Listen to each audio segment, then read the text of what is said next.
Ladies and gentlemen, this is Red, White, and True with Ed and Ronnie, and the show starts right now.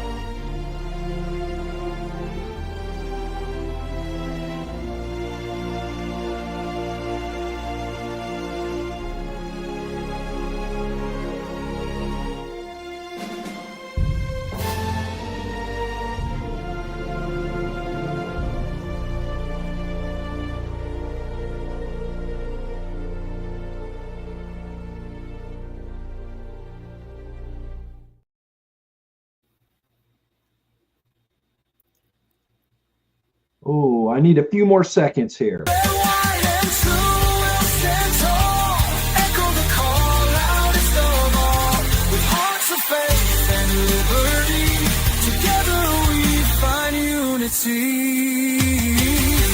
Together we find unity.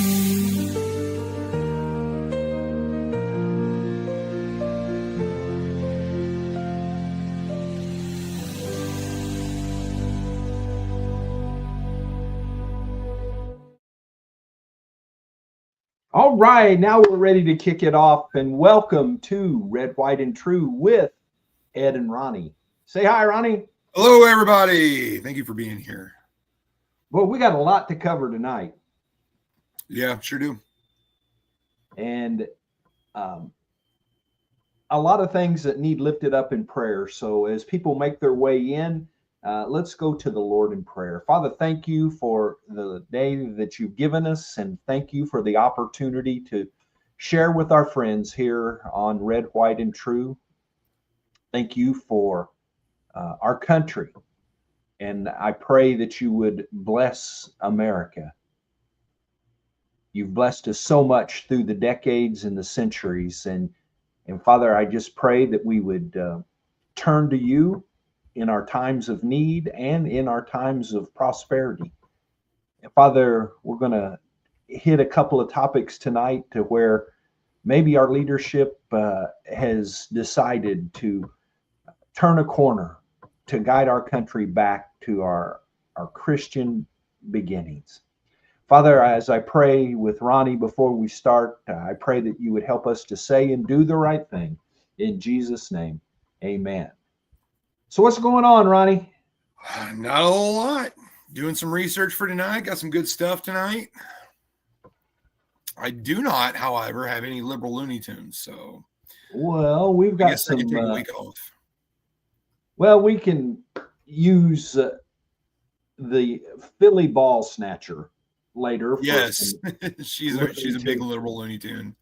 Yes, she is, and so we'll, a lot of serious topics, but sometimes you need a little bit of comedy relief, and she definitely provided that. Absolutely. I've got some on now I can show.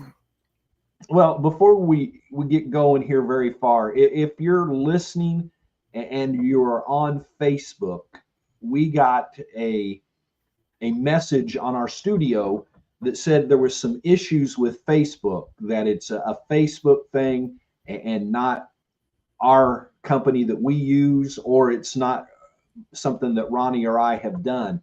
If that's the case and we get booted out of Facebook, you can go to my YouTube page, Ed Boston Ministries on YouTube, and I see Uncle Dougie is in here, and that's where he is watching right now, so it's up and running. Or you can go to X, and it is Ed Boston Podcast on X. So either place, we will be there, and we'll try to get back on Facebook, but so far, so good as far as that goes. Go with it. All right. So I'm pretty sure by now everybody's seen old Philly's Karen, and I've got a video on her. In one of the most bizarre fan interactions you'll see, the Phillies hit a home run into the stands where this guy ended up getting the ball and giving it to his son. He was then grabbed and confronted by a woman who we guess believed that ball belonged to her. After some back and forth, the dad gave in and just gave her the ball. The Marlins noticed what happened and delivered the young fan a goodie bag to try and make it better. He had a little prize pack and some baseballs to make up for the incident that we caught a little bit earlier on our game. So that's you see, great.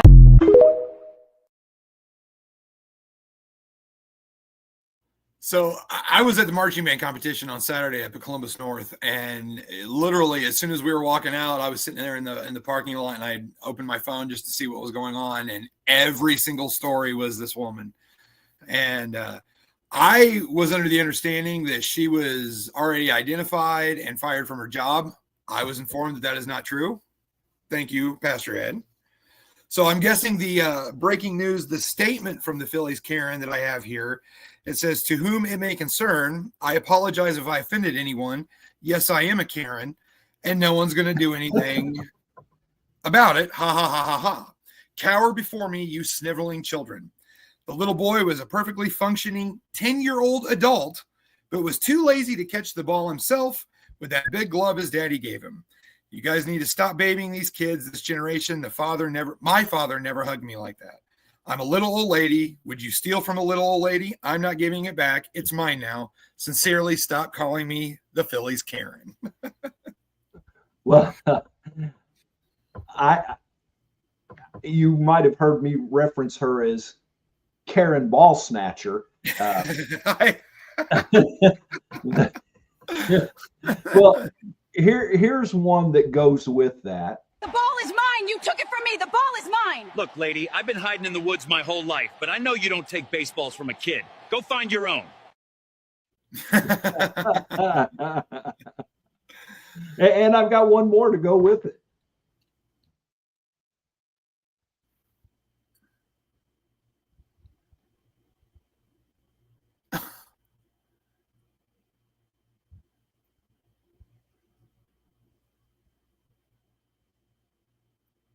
So did she even touch the ball? Did her sense of entitlement even include the fact that she even made contact with the ball? Or was it just in her safe space or what? I've not seen that angle, and it didn't look like to me like she even touched the ball. So her undeserved sense of liberal entitlement, I guess demands that she gets the ball because she was there. Yeah, well, there's dozens of videos out there with people giving their opinion and things like that. And one I seen, the person said, has she never been to a ball game and realized that that's what happens when there's a home run hit or a foul ball, that everybody scrambles for it and whoever gets it. And once it ends up in a kid's glove, nobody takes it back. Right. So, well, that little boy, he got that swag pack there, and then the actual guy that hit the home run, you said his last name was Bader? Bader. Yes. Bader. He gave the kid an autographed home run bat, and I met him, and I want to say I read somewhere where some CEO actually bought the kid and his family World Series tickets. So and that would be Camping World. And okay. What I read about that is he is giving them World Series tickets, and he's donating an RV to them. Wow, that's so.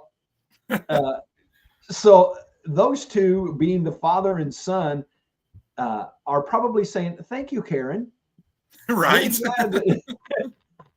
So we didn't get the ball, but we got the bat that he hit it with, all kinds of other goodies. We're going to the World Series, and we get an RV.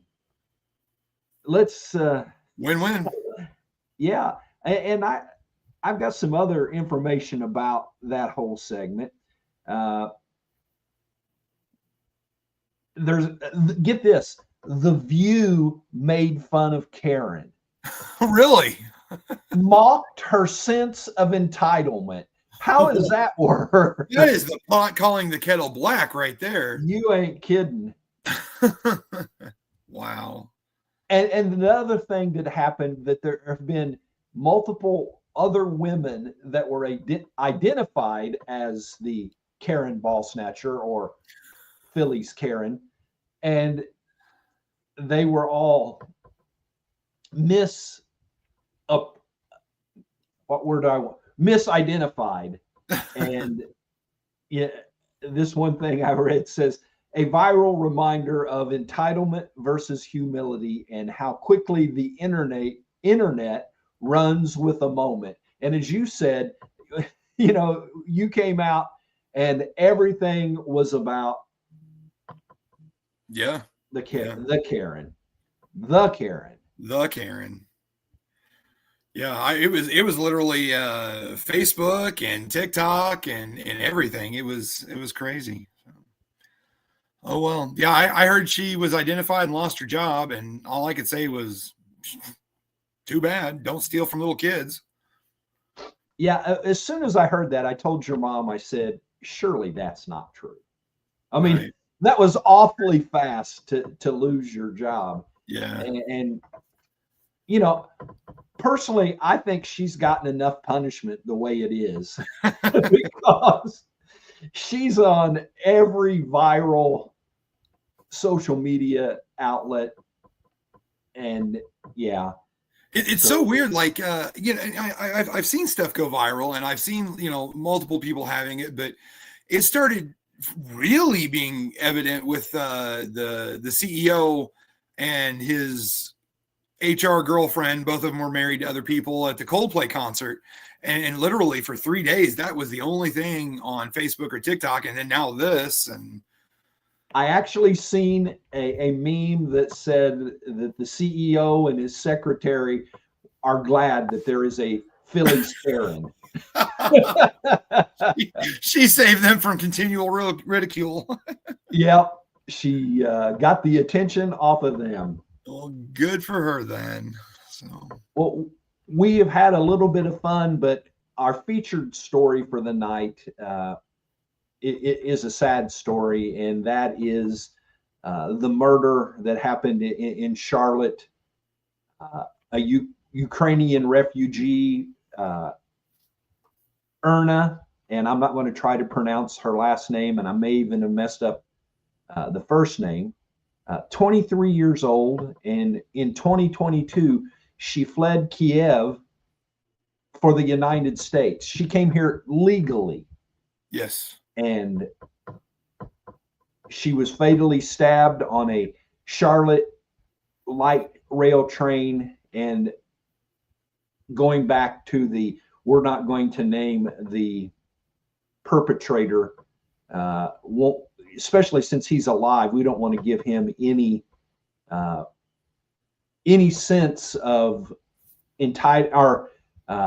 enrichment on what he did. We don't want to acknowledge that he's even alive, other than the fact that we're talking about a homeless man diagnosed with schizophrenia that had been arrested 14 times on charges such as armed robbery, assault, larceny, multiple times that he was jailed. And despite that history, and we'll get into this a little bit in a minute, despite all of that history, he was released earlier this year on a cashless bail. 14 charges. Now, Ronnie, I think you've got a video, and then we've got more. So we'll continue with this story. Okay.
Yeah, I'm just going to stop that right there because it just kind of goes in a little bit more. But the video, you see her kind of slump down and fall between the seat and the divider there, and it shows the murderer walking around this train up and down, dripping blood. So I'm guessing somehow he cut himself as well. But you can even hear him say, "I got that white girl," and you see her kind of move. She kind of reaches up and grabs her phone. But if you look at that, the last thing that she saw besides the floor of the train or that divider of the wall was her murderer. And it was horrific. And the worst part of all this, besides the media not even touching this with a 10-foot pole, is all those people that were on that train just sitting there. And they did nothing. Nothing to help, nothing to stop it. They just sat there. Well, I have a video that discusses Carlos Brown now in custody, held without bond, but previous arrests show a judge granted his release where he was back on the streets again without paying anything. In fact, court documents show Magistrate Judge Teresa Stokes released Brown after an arrest in January upon a, quote, written promise that he would return for his court hearing. Newsweek reports his mother has said he was diagnosed with schizophrenia following his release from prison for an armed robbery conviction. She said the courts failed by allowing her son to be out in the community despite knowing about his previous criminal history and mental health issues. Florida Congressman Randy Fine wrote, "I'm going to introduce legislation to hold judges accountable when violent repeat offenders they release commit new crimes. It's easy to release criminals when you're protected by an armed bailiff at all times. The rest of us aren't so lucky. Those 12-plus judges that released DeCarlos Brown should have their day in court, too." President Trump also wants to end that progressive policy of cashless bail for suspects allowed back on the streets after being arrested, again, for violent crimes. Cashless bail started a wave in our country where a killer kills somebody and is out on the street by the afternoon. In many cases, going out and killing again. Cashless bail, and you try and reason with people like in Chicago with the governor and the mayor. You try and reason with them, and it's like you're talking to a wall. Yesterday, New York Congresswoman Elise Stefanik introduced legislation that would codify President Trump's executive order aimed, again, at ending cashless bail nationwide by barring federal funds from going to cities and states that do not comply. That cashless bail thing is ridiculous. You know, it was basically a written promise that he was going to return to court or return whatever. Criminals already don't keep promises. They already don't follow laws.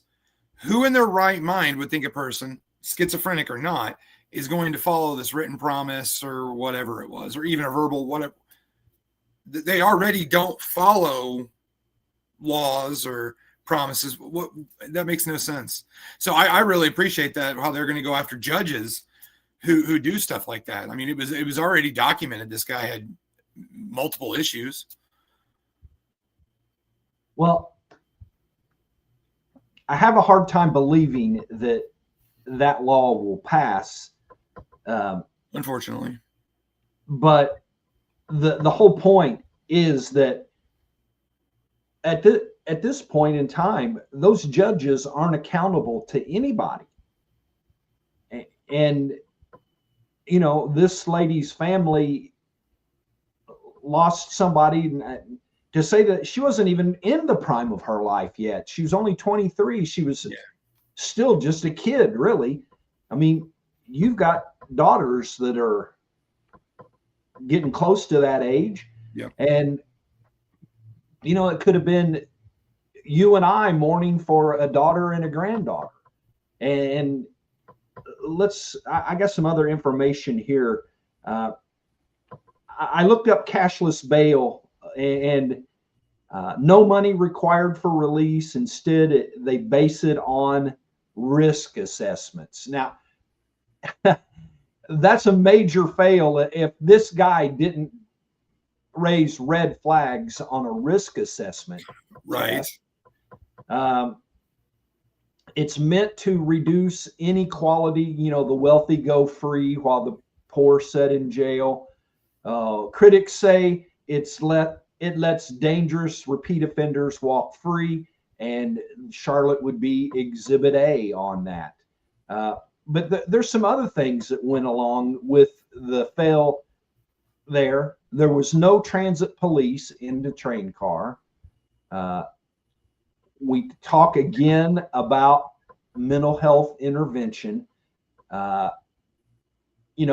It's hard to, without knowing the situation, say anything about his mother, because they may be estranged and she may not have had anything to do with him. He's an adult and he's responsible for himself, but his mother obviously knew that he had issues. Get this, and this. They actually set up a GoFundMe page for the man to help with his defense costs. Now, after an outrage, they GoFundMe pulled that. Well, yeah, there is. I don't know if it's gun. GoFundMe. See how I put them words together? GoFund equals gun. But I don't know if it's GoFundMe or not, but the family has raised about $80,000 for funeral support. I haven't read whether they're taking her back to Ukraine or they're going to come here for a funeral or how that goes. But yeah, there was a lot of irate people when the word came out that there was a GoFundMe for the criminal. I can't believe that. That's just now, we already discussed, after the last transgender mass shooting at the Catholic school, a mental epidemic, mental health epidemic in this country, not a gun epidemic. And this is just another case in point. Instead of riding the train that night, he should have been receiving some kind of mental health. It's already documented. His own mother says he's schizophrenic and shouldn't have been riding. Just think if somebody were to have, had some sort of program that he could have been in, he doesn't need to be thrown in jail. Well, after all his crimes, he deserves to, but he needed mental help, but he also didn't need to be roaming the streets armed with a knife. And that knife didn't look very big. So I think the video I saw, he hit her 4, maybe 5 times. That's a pretty brutal way to go. That little, I don't know. Yes. I pray for her family and for anyone that knew her. Apparently she was getting off work. She was working at a pizza place, was on her way home. Can you imagine just getting off work and getting on the train and heading home, and then next thing you know, you're staring at the eyes of your murderer and you slump down and you're gone? It's like I say on a regular basis, we don't know when our last day on this earth is going to be. She didn't wake up that morning. She didn't leave her job that night thinking that I'm not going to make it to bed tonight. Yeah. And I had a little bit more information on the cashless bail. Many times they're on electronic monitoring. That I don't think was the case here. Some of the times they have to have regular check-ins with their pre-trial officer. There's travel restrictions. There's reminders that are sent out to them. And none of those sound like a very good option for this guy. No. He needed help. He really did. Oh, did you freeze there, buddy? No, I'm still here. Can you see me? Hear me? Okay. Yeah, you're moving again, and I can hear you again. Blink if you need assistance.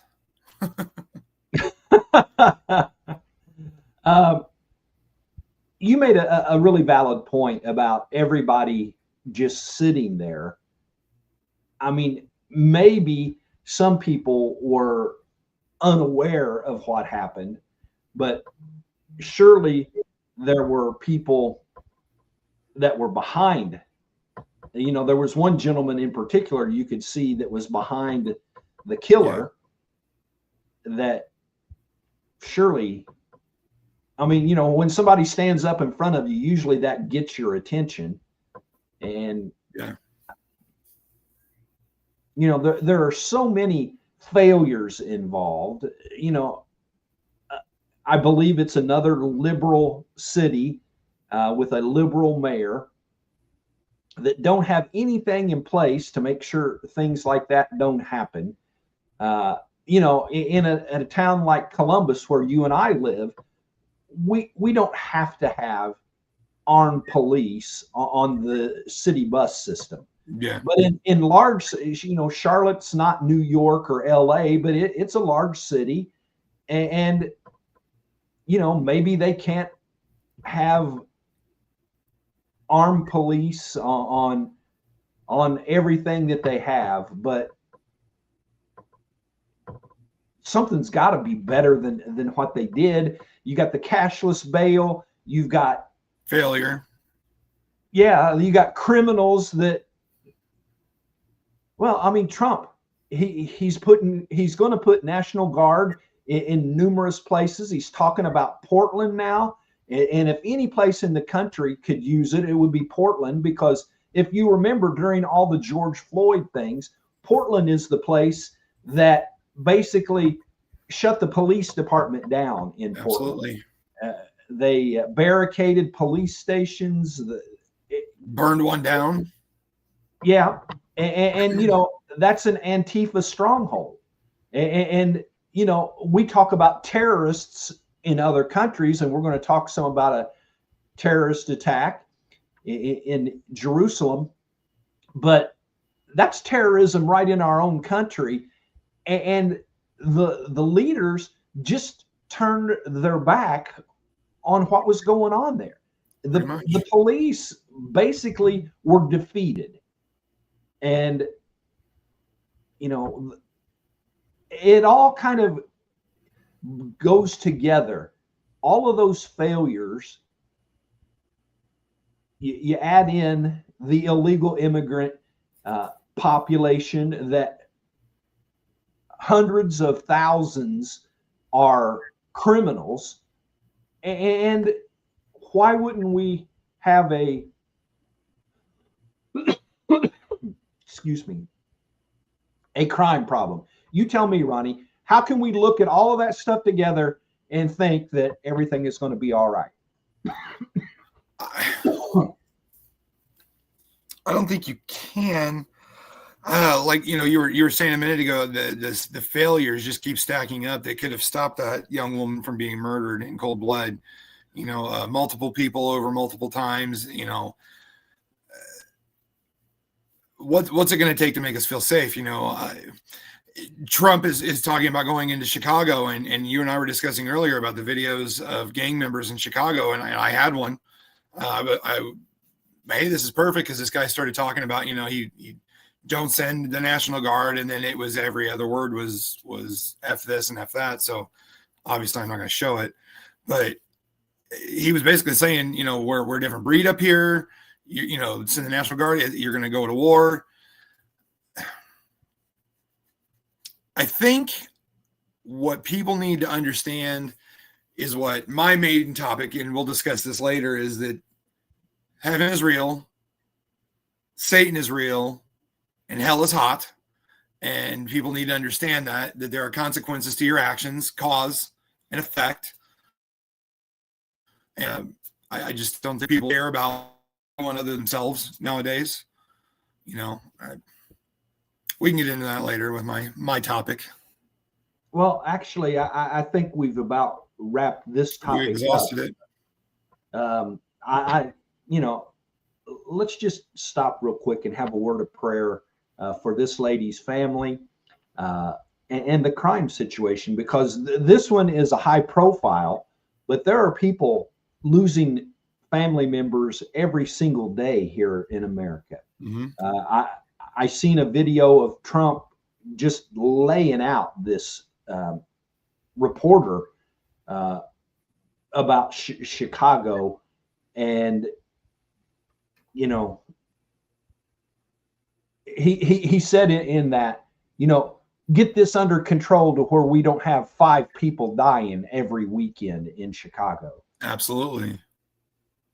So when you look at that, there's multiple families every single day that are losing their loved ones to senseless violence. So let's go to the Lord in prayer.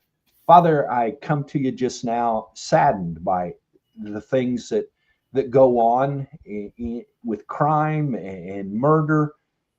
Father, this young lady's family has lost their loved one, and she was doing things the right way. She came here legally.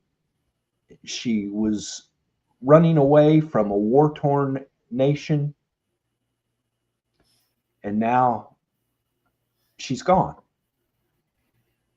And a career criminal is left behind. Father, help us as a country to take crime seriously. Help us to just do something and not accept that senseless crime is just the way things are. I just lift the whole situation up to you, and I pray this all in the holy and precious name of Jesus. Amen. All right, Ronnie, let's go with your featured topic of the night. Right. I'm going to put you on by yourself. Everybody needs to look at this anyways. All right. So an issue was brought to my attention. John Rich was on the Sean Ryan show. And he was basically calling out Joel Osteen. Now, Joel Osteen, everybody knows, is a famous pastor and all that, but I'm trying to think of the words to say because I know the inappropriate words. To sum it up, Joel Osteen preaches Candyland religion. Everything's happy. We're all going to heaven. Jesus is there for you. Jesus died for you, all this stuff. And that's great. Don't get me wrong. That needs to be heard. But what John Rich is saying, and he, famous country star from Big and Rich, is saying that there are other aspects of the Bible and other things that need to be discussed. So I've got a little thing I'm going to read, and I've got a little short video, and then we can go more and more into it if situation allows. So please bear with me. I'm going to do a little reading here. So Rich, 51, is speaking out against Osteen, 62, for allegedly avoiding talking about the 24th chapter of the book of Matthew in the New Testament. This chapter outlines the end times. According to Rich, Osteen does not talk about this chapter because he fears it would make his congregants feel uncomfortable. Now, I can understand that. Don't get me wrong. It's going to make people feel uncomfortable. But like I said earlier, the world needs to know that God is good, beer is great, and people are crazy, and hell is still hot. So we're going to get a little into this. So what does Matthew 24, verse 4 through 31 say? Known as the Olivet Discourse. The disciples have asked Jesus, what will be the signs of your coming in the end of the age? Which, amazing question. Jesus answered, watch out that no one deceives you, for many will come in my name, claiming I am the Messiah, and will deceive many. That's happening now. You will hear of wars and rumors of wars, but see to it that you are not alarmed. Such things must happen, but the end is still to come. Nation will rise against nation, and the kingdom against kingdom, and there will be famines and earthquakes in various places. Kind of sound a little familiar here. What's going on currently? All these are the beginning of the birth pains. Then you'll be handed over to be persecuted and put to death, and you'll be hated by all nations because of me. At that time, many will turn away from the faith and will betray and hate each other, and many false prophets will appear and deceive many people. Because of the increase of wickedness, the love of most will grow cold, but the one who stands firm in the end will be saved. And this gospel in the kingdom will be preached in the whole world as a testimony to all nations, and then in the end will come. Now, I'm going to kind of stop it there because there's a whole lot more. So John Rich went on to point out that Christians in America live a comfortable life compared to those who are persecuted in other parts of the world. And that's why Rich takes an issue with the preachers who proclaim that God would never make his people go through something like the apocalypse is outlined in Matthew 24. To them, I say, really, Rich said of the preachers like Osteen, why don't you tell them that the underground Christians in communist China right now who are being killed by the thousands Why don't you go tell the Christians in Syria right now who are being chopped into pieces in the streets? Do you think that fat, lazy American Christians are better than them? Absolutely not. They are superior to us, Rich stated. They are willing to worship God and be a Christian when it means they could die for doing it. And we don't have a problem like that in the United States.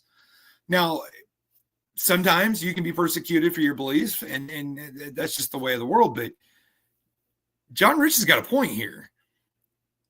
Candyland religion, sun rising and bunnies and rainbows, and that's all great. But people need to know of the end times, and people need to know that God's coming back. And he's not just going to come back and like in the movie and everybody goes up. There's a lot lined out in Matthew. There's a lot lined out in Revelation and other books of the Bible about what's going to happen in the end times. And then it is what it is. And you just have to not lose faith and all that. So it's a very interesting topic that this guy is, John Rich is saying, hey, I understand you want happiness and love and all that, but the world isn't all of that. So I've got a short video here. Let me get it pulled up, get the right one pulled up. Here we go. We're going to preach that. Joel Osteen is never going to say anything that's going to make anybody uncomfortable ever on any level ever. He's never going to say anything that would prick the heart or conscience of his congregation and then offer an altar call like Billy Graham did when he speaks the truth about what Jesus said and what happens if you decide to go the other way, and lays out what hell is and lays out what heaven is and lays out what this is, and then offers an altar call in those stadiums of people that will come out to see Billy Graham. Thousands of people coming down there to pray and give their life to Jesus. You're not going to see Joel Osteen do that. And there's a bunch of other preachers like that. Is John Rich telling the truth about Joel Osteen? Comment down below.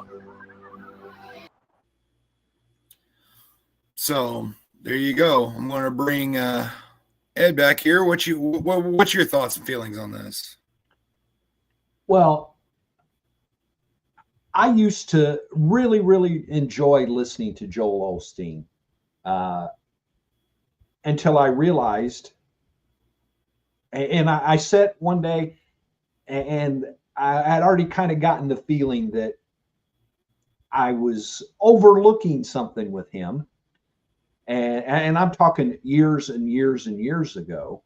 And I sat and I waited for the scripture reference of anything in the video, the message that he was bringing. And at like the 1 minute until the end, we got kind of a courtesy scripture that he threw in there. And so I realized that, let's look at it this way. I one time preached at a church. This was a 1 or 2 time thing at first. And so like the first time I'm there, somebody came back at the end and shook my hand and said, well, you actually preach from the Bible. And I said, well, what else would I preach from?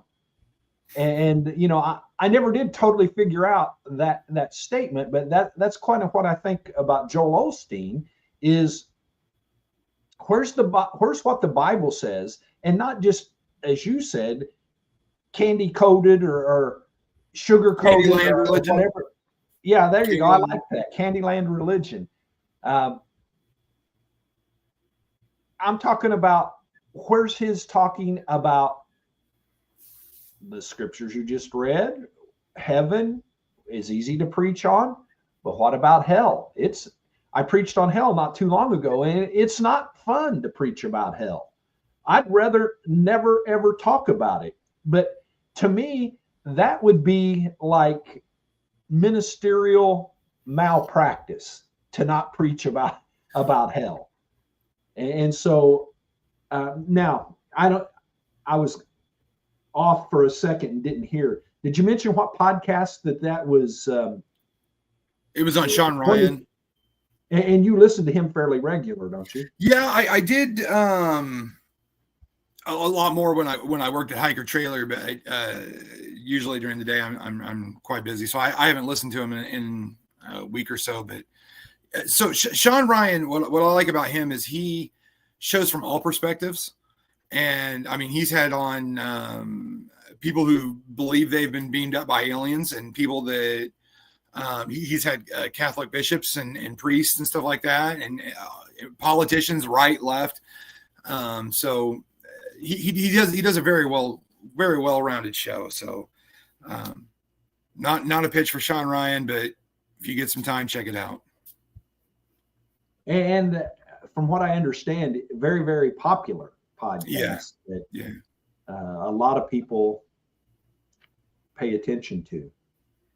Well, thank you for sharing that. Your mom was in here at least for a few minutes. I don't know if she still is or not. Yeah, she says I'll play the video or something. And I'm not sure which video she was referencing because we've played several. If it was the train stabbing, I can send that to her. So. But I'm sure she was proud of hearing you quote scripture and go there. You know, she's a proud mama, and she should be. And great job on that segment. Well, thank you very much. I had some help, not going to lie. Well, earlier I prayed, and in the prayer mentioned that our leaders might be moving back toward following what God would want us to do. And let's look at something that President Trump had to say. For thousands of years, the Bible has shaped civilization, ethics, art, and literature, and it's brought hope, healing, and transformation to untold millions and millions of lives. The Bible is also an important part of the American story. That's why I'm delighted to announce that just moments ago, I personally delivered the Trump Family Bible given to me by my mother. I remember the time she gave it to me. But it was used in both my inaugurations and also display at the museum. And I guess it will now be displayed right in the heart of our nation's capital right here. And that's an honor. That's an honor. I'm pleased to announce this morning that the Department of Education will soon issue new guidance protecting the right to prayer in our public schools, and it's total protection.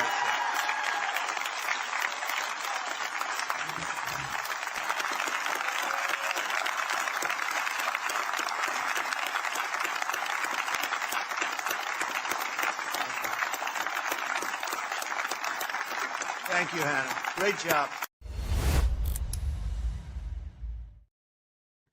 That is awesome.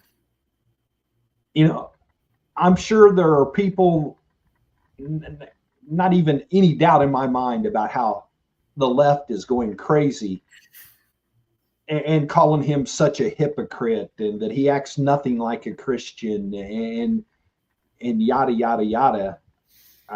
And my response to that would be, you know, check out the plank in your own eye. Before you start passing judgment on others. But the part about him donating his Bible was interesting, but the part about putting prayer back in schools, that's amazing. That is amazing. I think you have a video on that as well, don't you? It was the same one you just played. So. Oh, okay. Yeah, it was just the same one. He was really on it on this because he also brought a young boy up, and the little boy, the 12-year-old had this to say. I'm Shane Cias. I've been a Christian my whole life, and Jesus means everything to me. When I was in 5th grade, my school forced me to teach my kindergarten buddy about changing his gender using a book called My Shadow is Pink. The book said you can choose your gender based on feelings instead of how God made us. I knew this was not right, but I was afraid of getting in trouble. After my family spoke up, the school treated us badly, and kids started bullying me and my brother because of our faith. And the school did nothing to stop it. It hurt a lot, but I kept trusting God. I believe kids like me should be able to live our faith at school without being forced to go against what we believe. I hope no other family has to go through what mine did.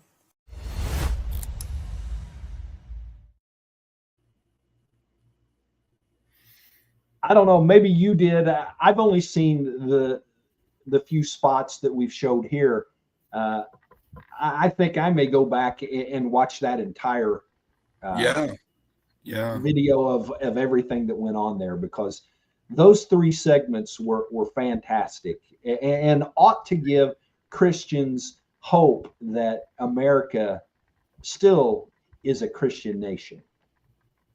Yeah. And I mean, that's fine. That's what it needs to be. And hey, Mom, I sent that video to you. Oh, well, we want to allow your mom to retire when she turns 62, 10 years from now. That was supposed to gather laughter, but I guess maybe you didn't want to laugh. I was trying to be respectful. She just told me she's very proud of me, so I was trying to be respectful and not call her. Okay, there you go. But she has always loved what she does, and she has had a horrible week at work with mostly the situation with inmates, and it just breaks my heart that when she has days like she's had, this is her 3rd straight day of rough times, and so if people could remember her and pray about her being able to retire, we desire that to happen. And when you've worked, I don't know, it's either 28 or 29 years in the corrections profession, and you worked several years at it, so you deserve when it comes time to retire. Absolutely. Absolutely. Oh, well, I don't mean to jump over it, but I do have a little bit of good news here. Since mass shootings are back into a thing again. So I'm going to share my screen real quick. This is the arsenal of weapons found in the home of a 13-year-old boy they believe was planning a school massacre. Every detective, every SWAT member that went into that home, 100% will say that we stopped a major mass shooting from happening. The suspect appearing in court Monday, pleading not guilty to multiple felonies. In charging documents, prosecutors say the teen had written threats on social media, sharing photographs holding semi-automatic rifles. He had everything packed and ready to go, and it likely was just a matter of time before he decided to cause havoc in our community.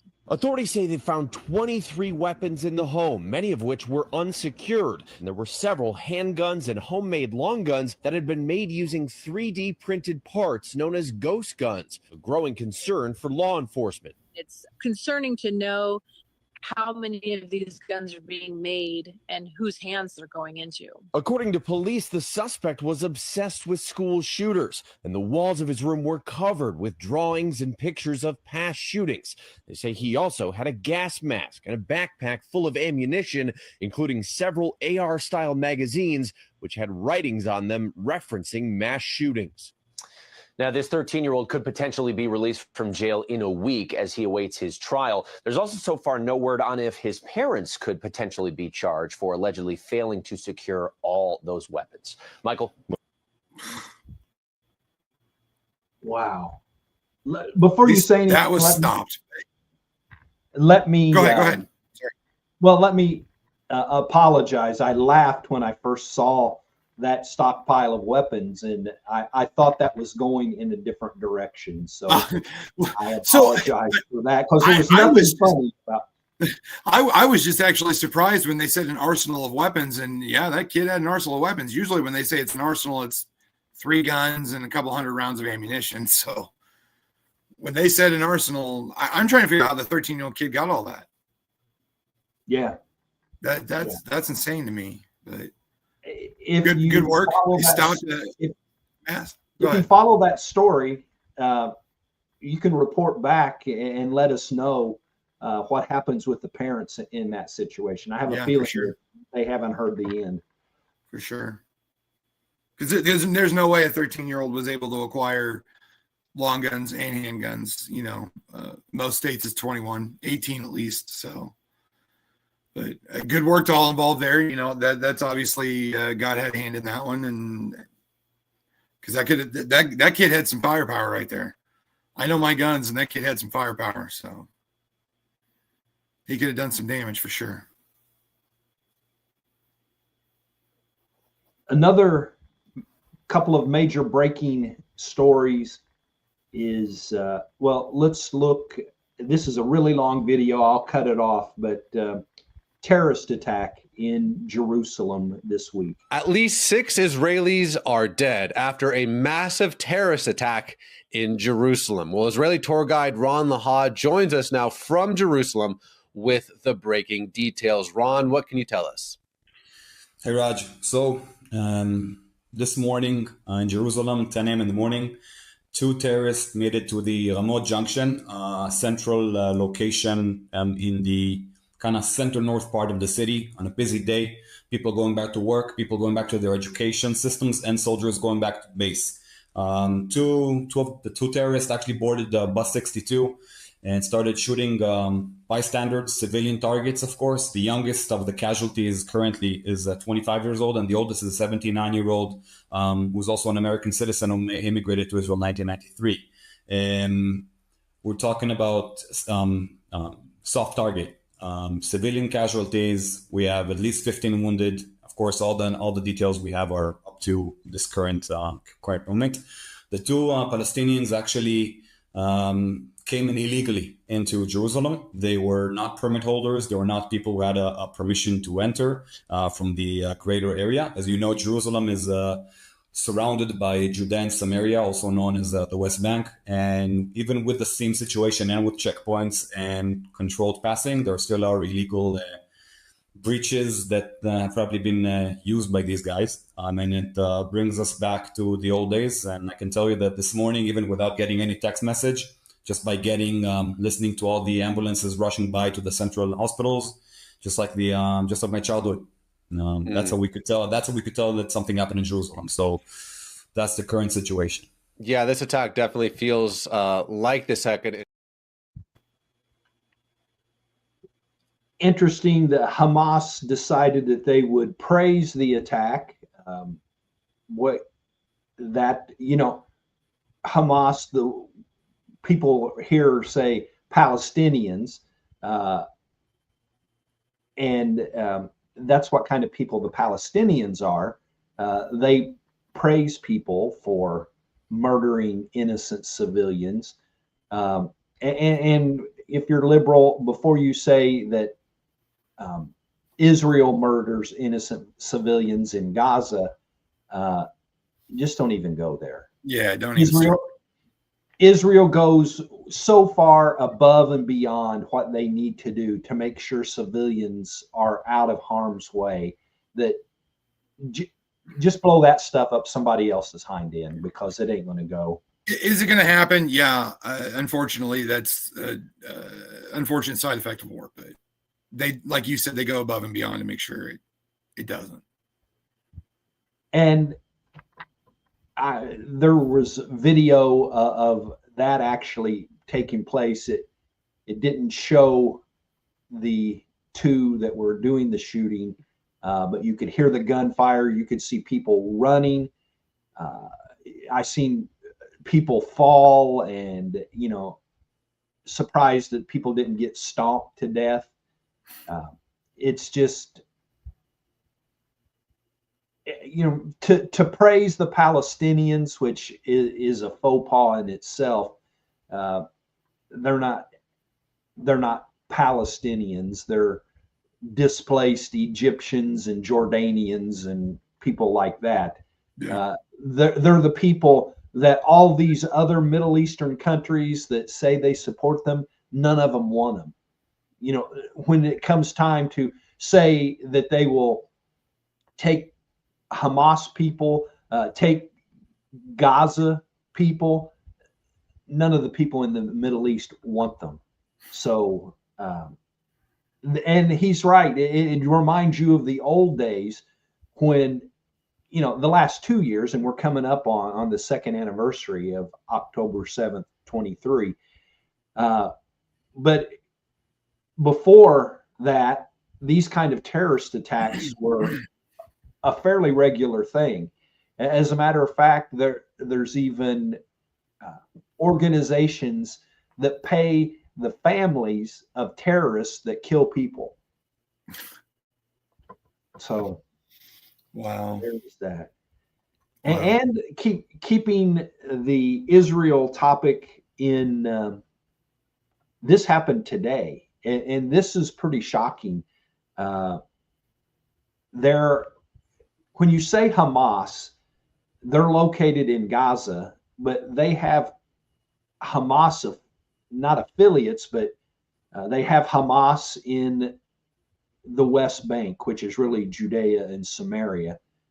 It's the kind of the liberal media that calls it the West Bank because that doesn't sound like it has anything to do with Israel. Judea and Samaria, you might recognize that if you have anything to do with the Bible. Sarcasm there. But so there's Hamas in different places. Their leadership doesn't want to be in Gaza because every Gaza leader of Hamas has been unalived, is the term that many podcasters use, because there are some social media that will, I think YouTube is a big one. If you say things like kill and murder, things right. like that they will demonetize people. And, a lot of big podcasters that's how they make their money is YouTube monetization. And so that's where the unalive comes from. Yeah. But there was some Hamas leadership that were actually meeting together, and Israel made a surgical strike in Qatar and eliminated several terrorist leaders that were meeting together. It's a big deal because Qatar, first of all, that is a very, very, very rich nation. That because of that, they have quite a bit of power. Yeah. They've been very, very instrumental in the negotiations. There's debate on whether their influence has been good or not good, but that's a debatable topic, and some people think that basically they're just trying to look good, but they're not really trying to make things happen. Yeah, all smoke and mirrors. Yeah, appeasing Hamas and trying to make the rest of the world think that they are the good ones. Israel claimed immediate responsibility. They called it justice against planners of the October 7th massacre, and they informed the U.S. shortly before the strikes took place. So it would have probably taken place whether they got a hold of the United States or not, especially when it says they reported it just before the strike. I don't think they reported it to get permission. I think they reported it as a courtesy. Yeah. Of course, many of the people that hate Israel have condemned the strike. Qatar, the UN, Turkey, Egypt, even some people in the EU and the UK have come out and said that that wasn't a good thing. But Israel is good enough at what they do in that matter to be able to pick out an individual target, an individual building, and those surgical strikes, Ronnie, you know this, they can basically nail a gnat on a dog's hind end. Oh yeah, I've actually got a video of it right now. Okay. Where they hit a building.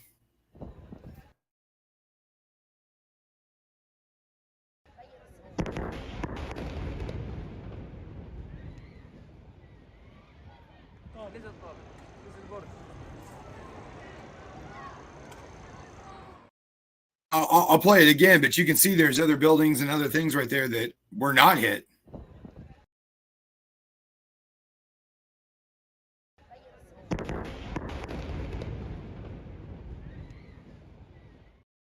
Surgical right there. Yeah, and to make our point that we made earlier, it was too quick to read, but I could just barely say that residents of that building were warned on social media that was going to happen. Yep. And the thing about that is they could have lost those leaders. You know, they could have missed the opportunity to kill them by informing those folks in advance. So, you know, I don't think the terrorists that opened fire in Jerusalem probably told anybody in advance that they were going to do that. They didn't. So that they could be, you know, out of harm's way. Boy, I hadn't seen that video. That's amazing.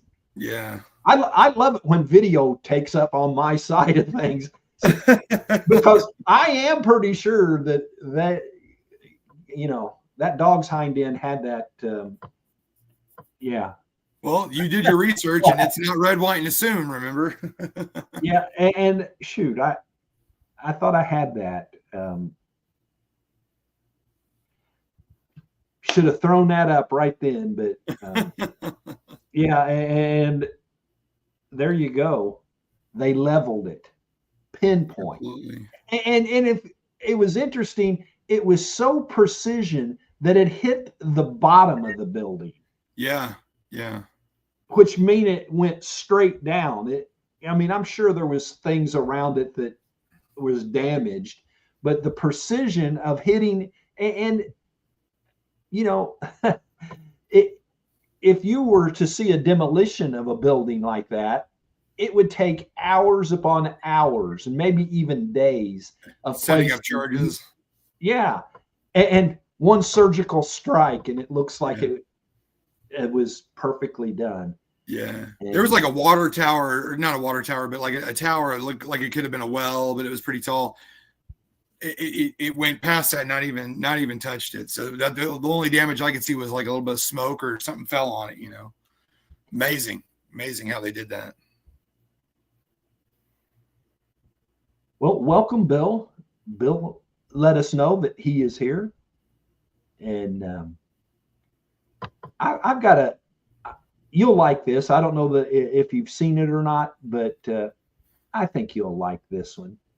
He just went from having one of the most unpopular press secretaries in American history to having the most popular in modern American history in Caroline Leavitt. Now, you may be thinking to yourself, what is it that makes for a quote-unquote popular press secretary? How can you even quantify or calculate that? Well, it's simple.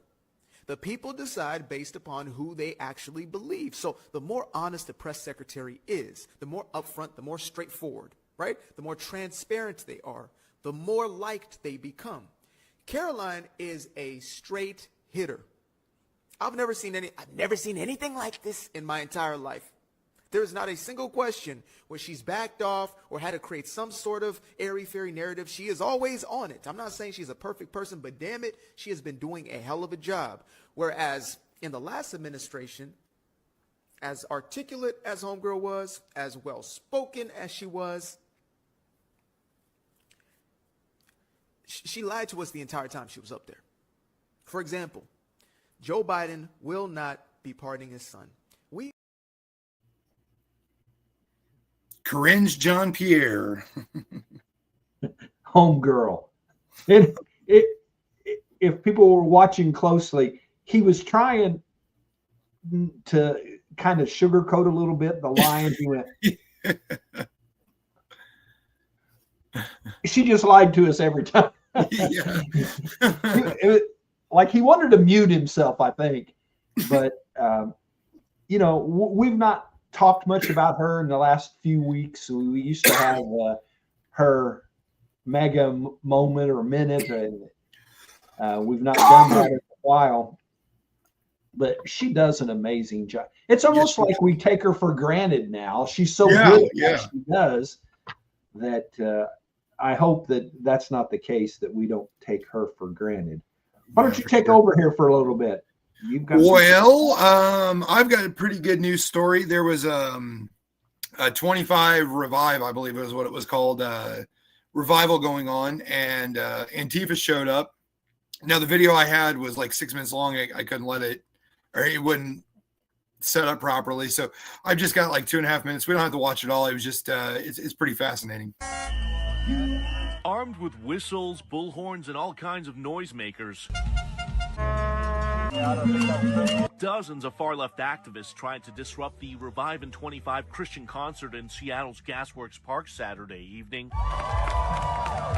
Antifa militants menaced the crowd.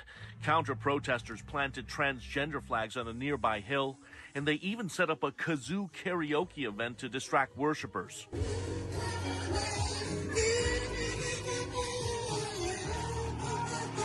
But a crush of police officers and better planning by the city. Right now, this barricade is what's separating everybody from clashing. Prevented bad actors from hijacking the event. They actually say they love you guys. So the guy that's performing right now, Yeah. super bad person. Because you love it so much, we're not going to stop worshiping. Allowing Sean Foyt's Let Us Worship tour to electrify the crowd with a powerful praise and worship session,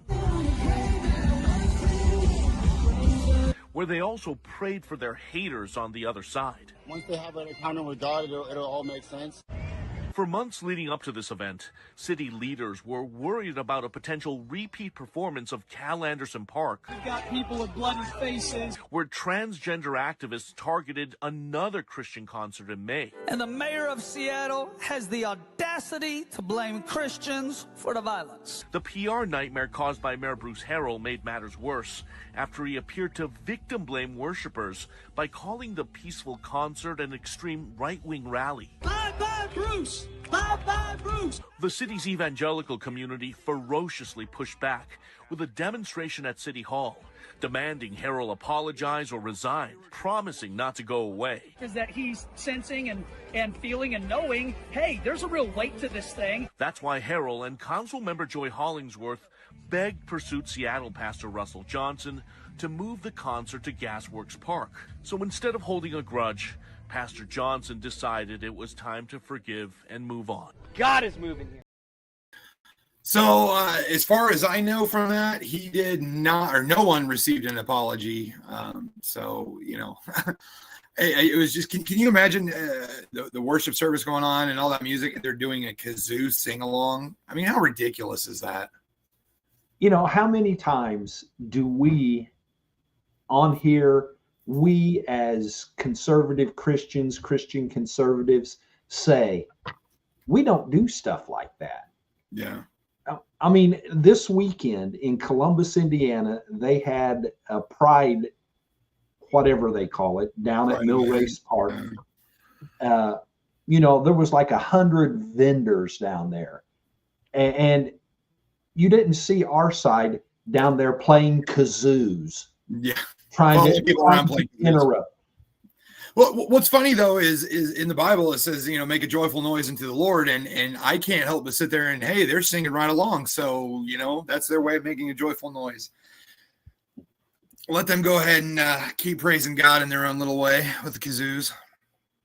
Yeah, well, even though they were trying to make a mockery of it. What else you got? Well, let's see here. Do you know Kamala Harris lost her Secret Service protection? I heard that. Vice presidents are only supposed to have it for 6 months, and Joe Biden auto-pinned that she got it for a year, and Donald Trump said absolutely not. Take a look at your screen, the very latest coming in from the Associated Press. As they report on this Friday, President Donald Trump has revoked Secret Service protection for former Vice President Kamala Harris. This according to a senior White House official on this Friday. Former vice presidents typically get federal government protection for 6 months after leaving office, while ex-presidents do so for life. I also read somewhere that California Highway Patrol took up her protection after the Secret Service was withdrawn September 1st, I believe. And something somewhere somehow happened, and she no longer has that either. So, sorry, cackling comma, you're going to have to hire your own security. Like every other vice president did. Absolutely. I mean, it is what it is. So. I think it's funny, that she gets, instead of 6 months, she gets a year. Why is she so special? What made Joe Biden sign that, or did Joe Biden even sign it? Let's see. I've got the Department of Defense is now known as the Department of War. With this executive order, you will authorize the current Secretary of Defense and the current Department of Defense to once again embrace this great lineage and once again be named the Secretary of War and the Department of War. It's an honor to sign this, and we will do that right now. I think that's a big one, I'll be honest. We won the First World War, we won the Second World War, we won everything before that and in between, and then we decided to go woke and we changed the name to Department of Defense. So we're going Department of War. I think it's a much more appropriate name, especially in light of where the world is right now. And I don't know why, but I really like it. Well, it's interesting because maybe the year that they changed that. I don't. I don't know. But that's just what we've been used to. Yeah. And, no thought of the Department of War or whatever, but I mean, that's what it's about, is war. Yeah. And, sometimes war means you go on the offensive and not just play defense. Yeah. And, you got to play defense. Absolutely. But I just love the way he said, we went woke. Because this wasn't just a recent thing. It kind of shows that the woke ideology has been slowly making its way into our world and nation. And I'm looking that up now because we're not red, white, and assume. And of all people, Pete Hegseth gets to be the first to use that title from whatever date that Ronnie is going to. 1949. 1949. When it was renamed from the National Military Establishment and a unification of the Department of Army, formerly the Department of War, and the Department of the Navy, newly created Department of the Air Force. So they didn't even have Marines yet? Is that what I'm guessing? Well, they would have had the Marines. The Marines, I think, are either the second or the third oldest. Yeah, it was the Department of War, 1789 to 1947, the National Military Establishment from 1947 to 1949, the Department of Defense from 1949 until 2025, and now it's the Department of War again. So it takes us right back to the beginning. And Trump's loving every second. Oh, absolutely. Of making liberal heads spin. Let's see. I know we're pushing time, but I do have one I wanted to show. JFK Jr. went up against some liberals, and Bernie Sanders, old Feel the Burn, admitted they're all corrupt. In the 60s, we spent zero on chronic disease. And back then, we were skinny, we smoked, we drank, we ate butter, red meat, we ate bacon. These politicians are adamant that insurance companies pay for COVID booster shots for healthy Americans as young as 6 months old. Why? Most Americans will be able to get it from their pharmacy free. The question is everyone who wants it. That was your promise. I know I didn't. I never promised that I was going to recommend products with which there is no indication. When you said. And I know you've taken $855,000 from pharmaceutical companies, Senator. Bernie said, don't call Pocahontas corrupt. We're all corrupt. Every Republican got corporate PAC money for the pharmaceutical industry. Democrats as well. Everybody is corrupt. Bernie's a top dog. He's got almost $2 million. Doesn't mean you're in their pocket, but it sounds a lot like they're in your pocket when you back them 100% of the time and attack. I like how he says, everybody's corrupt. Yeah. And I love that Kennedy was like, he just like threw her instantly under the bus and said, "You taking $855,000 from Big Pharma." Absolutely. Oh, wow, that was good. I love Kennedy, you know, and it's so funny how he was a Democrat, you know, the family line is a Democrat, you know, and here these Democrats are turned against him and yelling at him, you know, because he's no longer a Democrat. You know, he's his own person, you know, so he's no longer a Democrat, and they just hate him. Well, the thing is, he probably still holds a lot of Democratic ways of thinking. Yeah. But he's his own thinker when on these topics that just doesn't match up with the Democrat Party or the $2 million that Bernie gets from pharmaceuticals. And so, you know, with that being the case, he's the spawn of Satan. Yeah.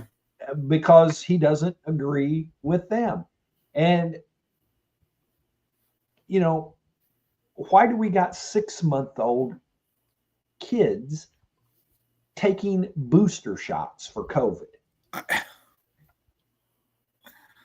We could do another 3 or 4 shows basically alone on COVID and the shots and the boosters, you know, Fauci ouchies, whatever you want to call it. We could go deep into this. Well, I've got one more, and I know you've got a couple more too, but I don't want to wait. Mine can wait. We're pushing time, so. Oh, we're okay. I told people we'd probably be 90 minutes tonight. All right. So we are not the only place in the world that has the woke generation, and this shows what went on in England. I'm not sure we should be displaying this around the neighbourhood, to be honest. Excuse me? Well, it's a very multicultural area nowadays, and I just don't think this represents what we want to be showing around to everyone. Sorry, I'm not laughing at you, but you're worried about the English flag in the English country garden? Well, yeah, it can be considered quite offensive nowadays. Our flag can be offensive in England? Yeah, there's plenty of people in this neighbourhood who would take offence to that just being up right now. Are you having a laugh or something? Where do you live? I'm being serious, Where mate. do you live? I'm from England, man, but There you go. There's your flag. No, seriously, that's proud. offensive. It's not the 1950s anymore, mate. We can't be having the England flag. Yeah, and I'm not Alf Garnett either, but that's my flag, and this is my country, and this is my garden. I'll put up what I like. You go to your garden and put up what you like. I get that, but I really, really don't think this can be up. What's your favourite flag then? LGBTQ plus? No, I just don't think we should be showing those type of messages anymore. Oh, I do. It's my garden, it's my flag, and we're in that country. There's nothing wrong with it. It's ridiculous, mate. It's honestly. There's absolutely nothing wrong with it. I'm sorry, I can't agree with you. I don't agree with you, and that's the end of it. Okay. What?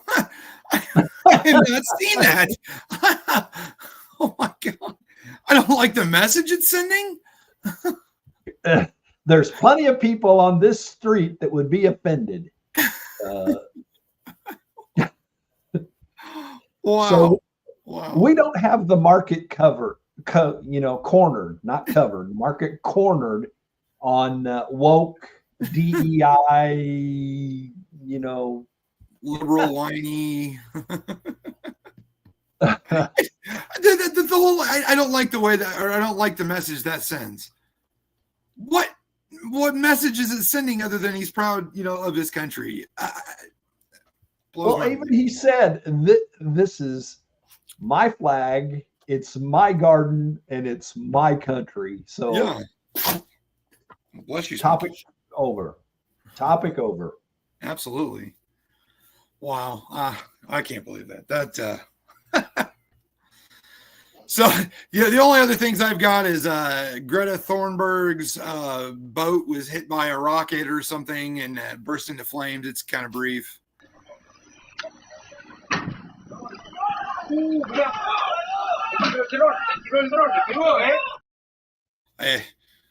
She was part of the flotilla. I had a meme that you remember the 80s, early 90s cartoon He-Man, where he had his hair kind of down to here. Well, Greta Thunberg is apparently imitating that, and her hair looks exactly like that. And then I had another video that was basically Tucker Carlson talking with another guy, and she is mentally ill. She has certain disabilities and everything. So I got rid of all that. We don't need to make fun of her, create your own opinion on her. But somebody attacked her boat. Fortunately, no one was harmed. Her boat was, but. And it wasn't Israel. It was not Israel. Yeah, it absolutely was not. So.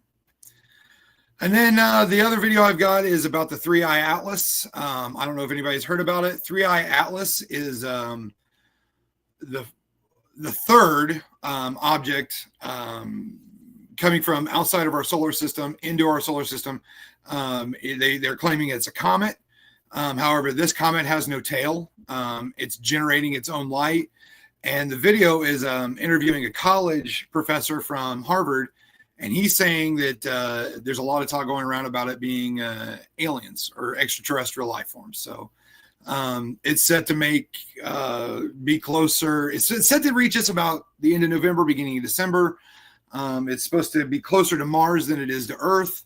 I don't know if we'll be able to see it here from Earth, with the naked eye or anything, but I don't know if anybody's heard of it. I've been following it for a little bit. It's kind of interesting. I'm a sci-fi guy anyways, so if you got any thoughts on it, drop us a comment or something like that. I'd be interested in reading it. So, well, go ahead and play it because I know we got at least one good science person that likes that kind of stuff. All right.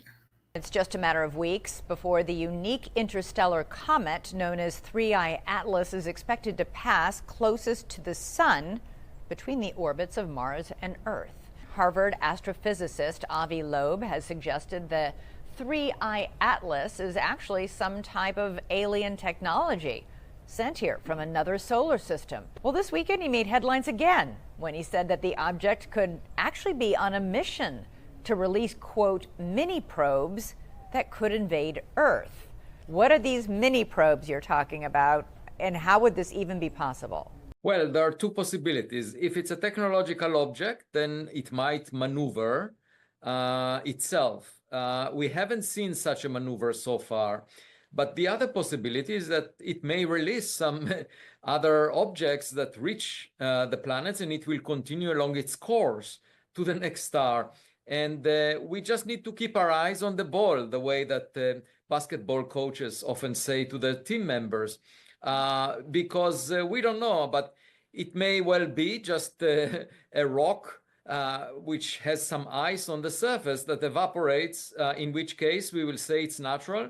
I defined a new scale last month that is now called the Loeb scale, where 0 is a natural object and 10 is a technological object. And at this point, I give it around a 4. But if it looks like a comet as it comes closer to the sun, I'll reduce the rank closer to 0.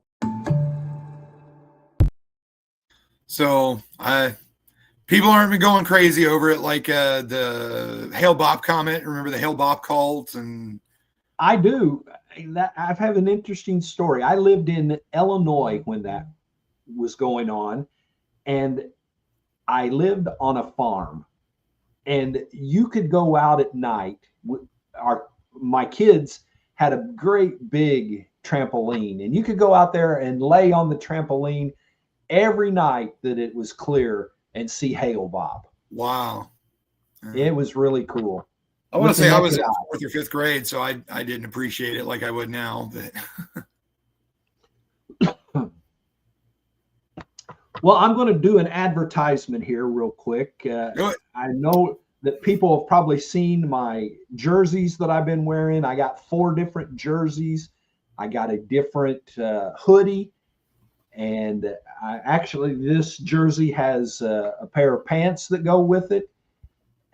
Got a polo shirt coming on order now. And I like these so much, I decided to get with the company, and I can now sell these. If you would like a jersey, any of the things, jersey, t-shirt, polo, hoodie, tank top with this kind of message on it, and there's usually a good message on the back as well. Get with me and I'll get you the link that you can go to where it's assigned to me. If you go there and order, I get the credit for that. And, you know, mentioned that we're trying to retire my wonderful wife, and, you know, every little bit that we can pay off before that time, it'll help us out. So absolutely. There's my advertisement. Get with me. And can we get some red, white, and true ones? Well, somewhere else. I got something working on that. Awesome. Good deal. So let's get out of here. We almost made 90 minutes. Yeah, we're 4 minutes away.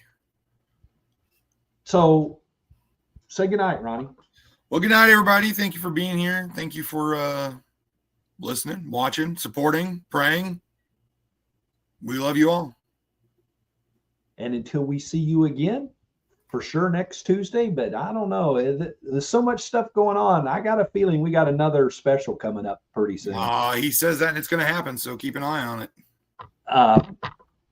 So until we see you again, go out and do the right thing.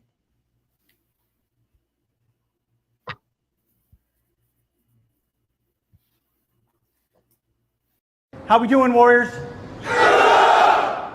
I think this might be the single most beautiful picture I have ever seen in my entire life. Looking out at these faces, looking out at this Caribbean, on a floating island of American power, on the front lines of defending the American homeland. Make no mistake about it. What you're doing right now, it's not training. This is the real world exercise on behalf of the vital national interests of the United States of America to end the poisoning of the American people.